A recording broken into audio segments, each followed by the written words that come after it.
At some point, nearly every dog owner has heard the warnings. Certain breeds are dangerous, certain breeds can't be trusted around kids, certain breeds are banned outright in cities and even entire countries. But how much of that reputation is actually backed by science? And how much is inherited folklore, media panic, and outdated stereotypes passed down for generations? Today, we're ranking dog aggression using actual behavioral science, and the results might surprise you more than the headlines ever have. Welcome back to Decoding Dogs. Let's get into it. Before we rank anything, we need to define what aggression actually means in behavioral science, because it's not one single trait. Researchers studying canine behavior, most notably through a large-scale survey tool called the c-barq, or Canine Behavioral Assessment and Research Questionnaire, developed at the University of Pennsylvania, break aggression down into several distinct categories. There's owner-directed aggression, stranger-directed aggression, dog-directed aggression, and territorial aggression. And a breed can score high in one category while scoring low in another entirely. This is the first thing that gets lost in casual conversation. A breed labeled aggressive in the media is often only showing elevated scores in one narrow context, not a blanket tendency toward violence. It's also critical to state upfront what decades of behavioral genetics research has consistently shown.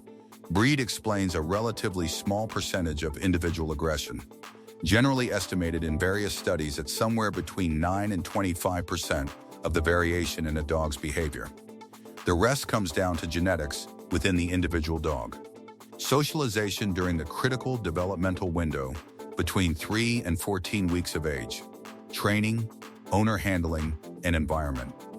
In other words, breed sets a tendency, not a destiny. With that context locked in, let's rank the breeds science has actually studied, from lowest documented aggression tendencies to highest. Starting at the low end of the spectrum, Golden Retrievers and Labrador Retrievers consistently score among the lowest across nearly every aggression category in behavioral surveys.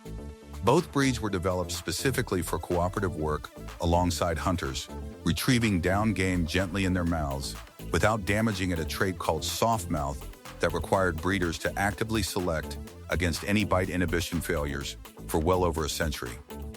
The result is a breed temperament profile that scores low in stranger aggression, low in owner-directed aggression, and low in territorial aggression, which is part of why both breeds remain dominant choices for service work, therapy animals, and family households. Bernese mountain dogs in Newfoundlands also land near the bottom of documented aggression scores, despite their enormous size intimidating people who've never met one. Both breeds were developed for close cooperative work with humans in difficult environments, Newfoundland specifically bred for water rescue work that required an almost obsessive gentleness around distressed swimmers, including children. Their sheer physical size means an aggressive incident would be more dangerous if it occurred. But the documented frequency of aggressive incidents in behavioral studies remains consistently low. Moving into the middle of the spectrum, we start finding breeds where the story gets more complicated. Beagles and other scent hounds show moderate levels of what researchers classify as owner-directed aggression, frequently linked to resource guarding around food, a trait that traces back to their historical use in packs, where competition over food resources during hunts was a genuine survival pressure. This isn't aggression in the way most people picture it. It's typically narrow, predictable, and manageable through basic training around feeding routines, but it does show up more consistently in the data than in breeds like retrievers. Cocker Spaniels present one of the more genuinely surprising entries in behavioral research. Multiple studies, including data referenced in veterinary behavioral journals, have found Cocker Spaniels scoring higher than expected in owner-directed aggression, particularly around handling, grooming, and resource guarding. Some researchers have proposed a connection to rage syndrome, a rare but documented neurological condition involving sudden, seemingly unprovoked aggressive episodes, believed to have a genetic component within specific bloodlines of the breed. It's a useful reminder that a breed's popular image friendly, gentle spaniel doesn't always match its full behavioral research profile. Chihuahuas consistently rank as one of the breeds with the highest documented rates of stranger-directed aggression and owner-directed aggression in behavioral surveys, a fact that tends to get treated as comedic rather than taken seriously, purely because of their small size.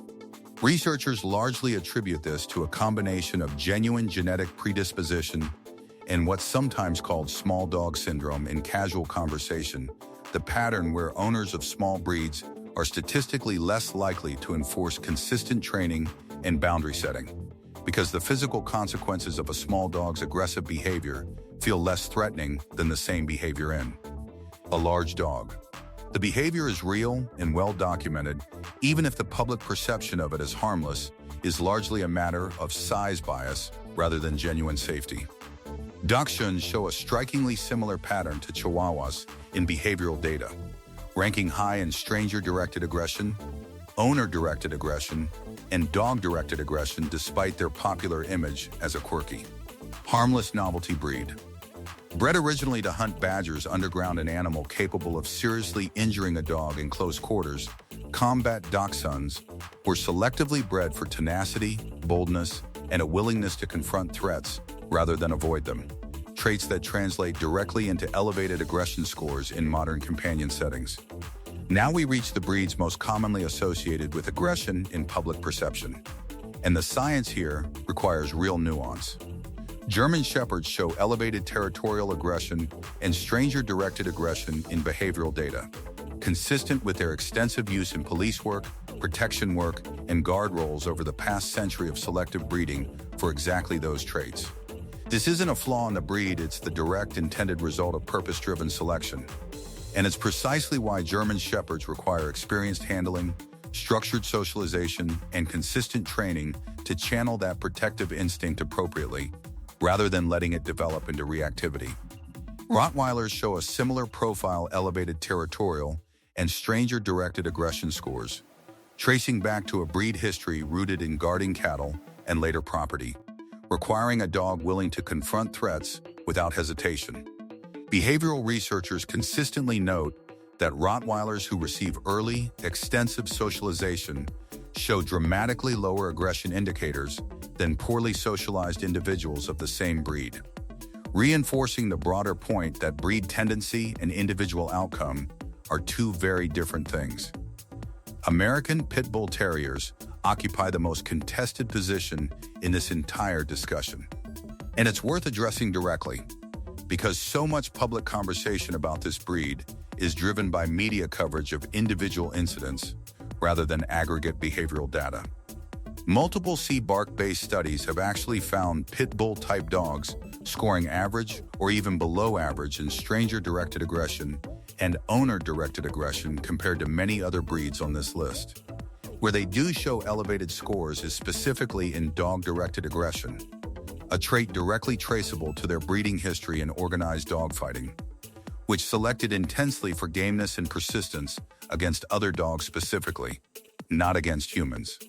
The disconnect between public perception of pit bulls as broadly dangerous and the actual behavioral research, which shows a narrow, specific elevated trait rather than blanket aggression, represents one of the clearest gaps between headline-driven fear and peer-reviewed data in this entire field.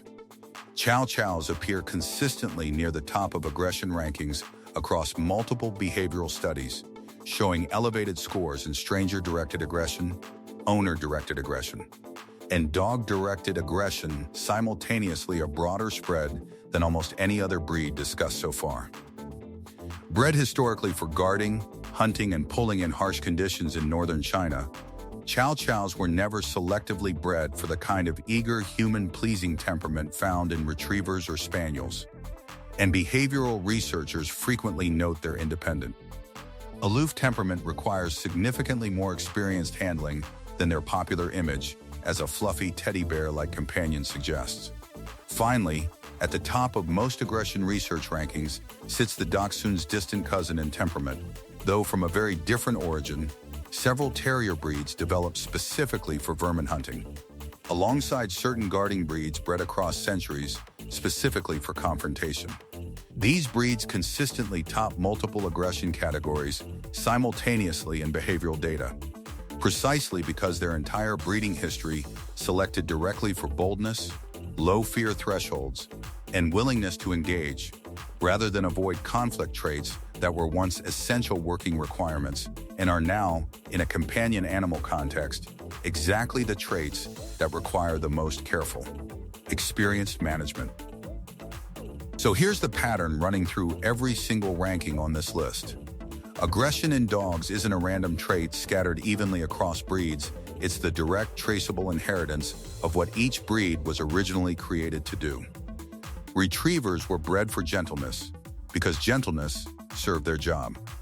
Guard breeds were bred for confrontation, because confrontation served theirs.